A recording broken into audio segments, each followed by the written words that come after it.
In order to unlock the secret to immortality, Koran Mori orders the kidnapping of Yanagi Sakushida, the girl who has the power of healing. Rekka and his friends rush to the Mori mansion to save her. While Tokiya battles with Koganei and his golden halberd Koganunki, Rekka, using his power of fire, defeats the plant. Tumuloy silang lahat sa itaas, subalit hindi nila alam na ang pinakamatindi nilang kalaban ang nakaabang sa kanilang daraanan. Flame Kurenai, ang awit ng kamatayan.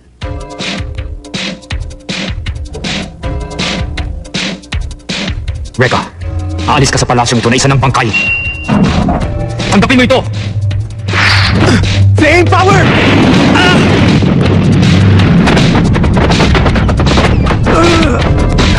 Mahina ka pa rin. Tumigil ka! Hindi ako matatalo sa isa katulad mo! Ngayon, tingnan natin ang lakas mo! Yeah!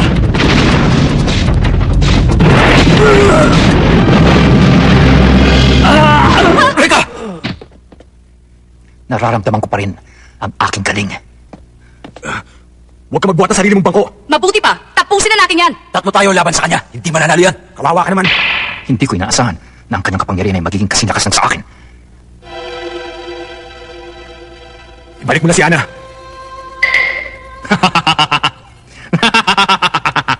Ano ba yung nakakatawa?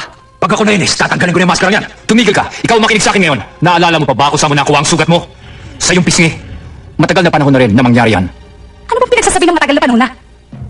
Unti-unti, pinapakita na niya sa amin ang tunay niyang katauhan. Rekka, hindi tayo bahagi ng kasalukuyang panahon. Kung naalala mo pa, ako ang may gawa ng sugat mong yan. Nabuhay tayong dalawa. Noong sinaunang kapanahon ng maraming siglo na ang nakakaraan. Na mga panahon yun, bahagi tayo ng isang pangkat na kung tawagin ay ang kanamang Hokage Ninja. Hindi ko alam kung anong sinasabi mo. Wala rin ako pakialam kahit anong sigot sa kanya ko nabibilang. Ang pinakamahalaga lang ngayon ay mabawi ko ang aking prinsesa! Rekka, hindi mo ba alam na nag-aaksaya ka lang ng iyong lakas? Ang kapangyarihan mo ay katumbas lang ng aking pinakamahinang lakas. Ngayon, magiging abo ka na!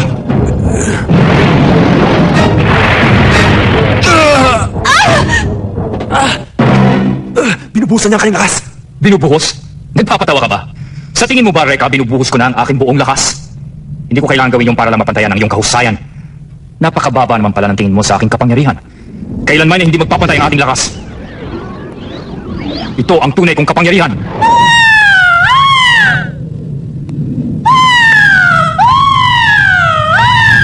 Siya si Kurenai. Kurenai?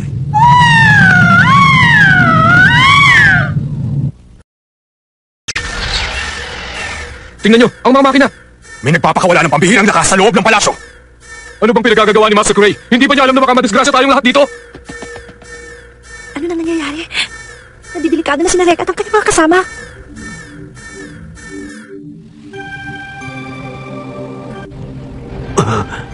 Nakakakilabot.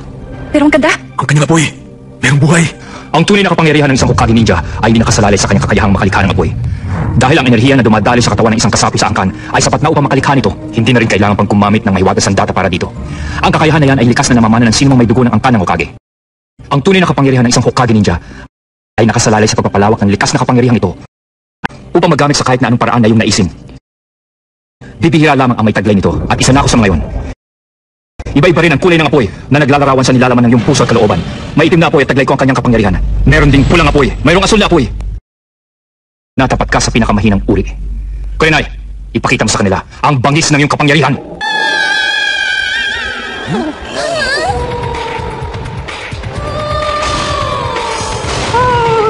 Alis to kayo! Mabilis na to! Sige, takbo na!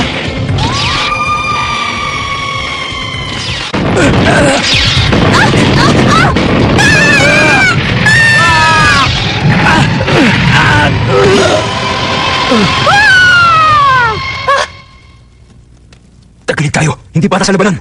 Lagot ka sa akin! Antayin mo ako makahanap ng tubig kundi tapos ka! Kuya, anong mangyayari sa atin ngayon? Mamamatay na tayo! Makikita mo. Parang laruan lang ng bata ang kapangyarihan mo kung ikukumpara sa akin.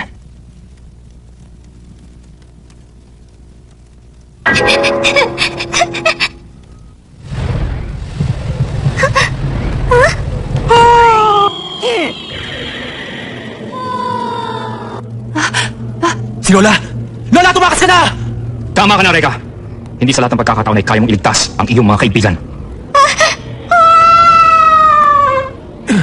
Lola, lumapit ka sa akin. Sala ka, kailangan pagbayaran mo yan ng iyong buhay. Sa ngayon ay wala ka ng silbi para sa akin. Wag po! Lola!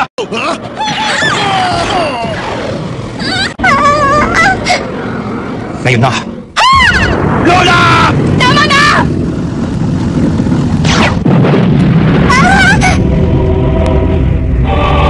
Reka!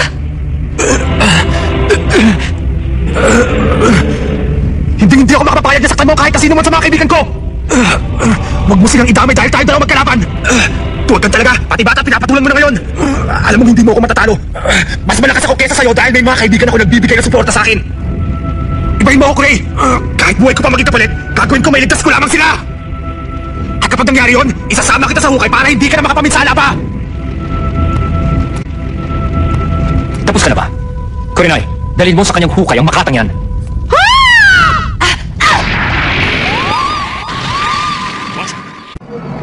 Tagapamahala ng Fujin. Ako si Ira.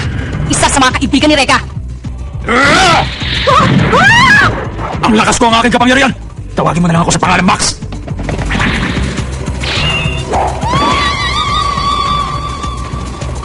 Si Dylan! Napadaan lang ako at napansin ko na nangangailangan kayo ng tulong. Kaya nandito ako. Humihina na siya. You're only antagonizing Kurena. Flame power!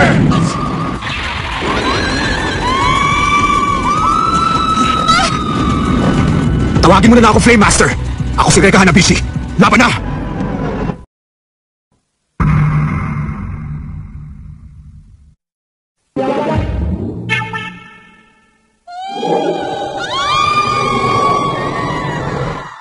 Yes! Nagawa natin, Reka! Anong? Bakit hindi siya namamatay? Hindi niyo mapapatay si Kurinay. Maaari ko siyang likain ng paulit-ulit. Asar na talaga ako sa'yo! Makikita mo! Aray! Sandali lang, Reka. Alam mo ba kung anong ginawa mo? Pinahiya mo ako sa mga tao! Sa kalagayan mo ngayon, hindi mo matatalo si Kurinay dahil mas malakas ang kanyang kapangyarihan kaysa sa'yo. Kailangan nating umisip ng paraan para matalo sila. Eh, paano na nga? Hindi mo ba natatandaan? Ang sinabi sa atin ni Emma noon, kailangan nating magbuklod para matalo natin ang kalaban. Ibig mo sabihin, apat tayo laban sa isa? Kailangan magsama-sama ang ating mga lakas. Dahil kung hindi, baka hindi mo na mailigtas ang mahal mong prinsesa. Maliwanag na ba ang lahat, Reka? Payag na ako. Ngayon, kahit paano may pag-asa na tayo na manalo laban sa kanilang malakas na puwersa. Ano pang hinihintay nyo? Tapusin na natin ang alalay ni Kuray! Atakihin natin ng sabay-sabay si Kurinay! Hindi si Kurinay ang dapat nating tapusin, kung hindi si Kuray. Tayo na! Laban! Okay! Na naman, wala talagang kadala-dala. Sa bagay para lamang akong naglalaro nito. Kurinay, sugurin mo ang pinakamalakas sa kanilang apat. Ha! Ngayon din! Kung kanon, si Reka pala ang pinakamalakas sa kanilang apat. Marilin din ang tenga ko sa'yo, ha?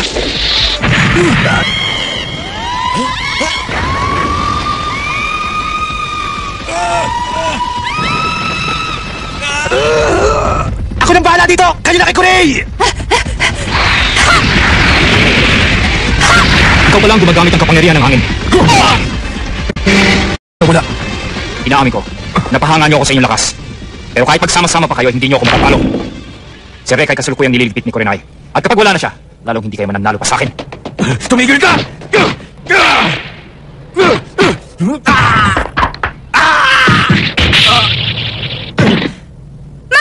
Tapos na ang isa.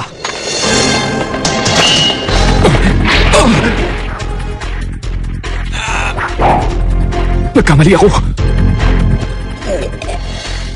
Ikalawa. Si Dylan. Reka! Habang nababawasan kayo ay nababawasan din ang inyong pag-asa. Wala kayong laban sa akin.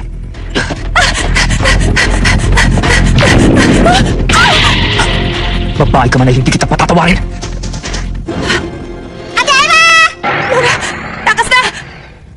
At yan ay ika-apat. Natalo na kayo ni Kurenay pero hindi pa rin kayo nagtanda. At paano nyo naman naisip na mananalo kayo sa akin? Kayong mas malakas ako ng di hama kay Kurenay. Akala ko pa na may maaaliw ako ng gusto sa pakikipaglaban sa inyo na hindi man lang kayo umabot sa inaasahan kong palabas na ibibigay nyo. Ikaw na tumapos sa taksil na batang yan. Pagkatapos bumalik ka na, sa iyong pinanggalingan, meron pa akong asikasuhin. Hoy, duwag! Sandali lang, hindi pa tapos ang laban na to. Magbabayad ka. Umanda ka ngayon. Imposible yan. Ni hindi man lang nasunog ni Kurenay ang kahit anong bahagi ng kanyang katawan. Hindi kayang kainin ng apoy ang isa sa apoy. Sino yan? Kung sa iyong palagayan sa lakas ng iyong kapangyarihan kay Reka, ay mabuti pa'y mag-isis-isis ka muna. Ang boses na yun. Oo, ako nga wala ng iba. Kanina ko pa pinanonood ang laban nito. Napansin kong mas yumabang ka pa. Andyan ka pala. Magandang araw sa'yo, Kuri. Kakihoshi. Naku naman, Emma. Ngayon ka pa nagpakita, matatalo na kami. Tamang hinala ko na lumakas pa si Kuri.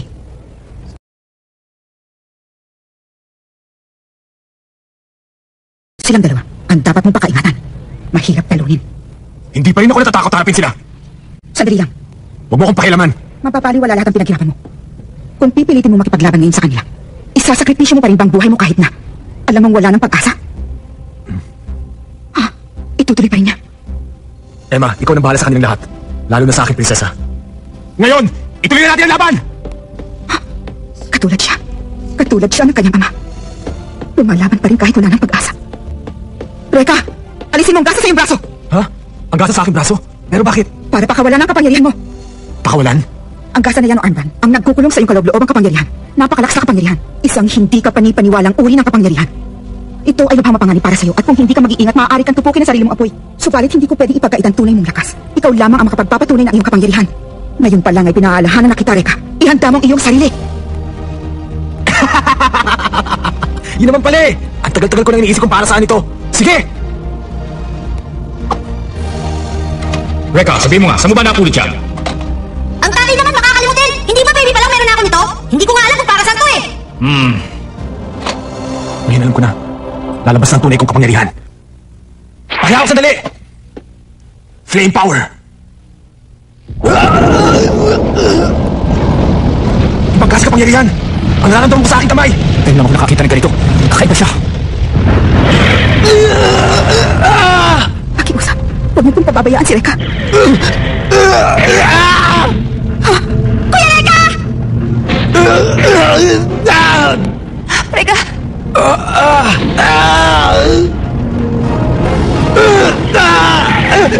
Napakasakit! Dumating na ang pinagmulan ng kapangyarihan ni Reka.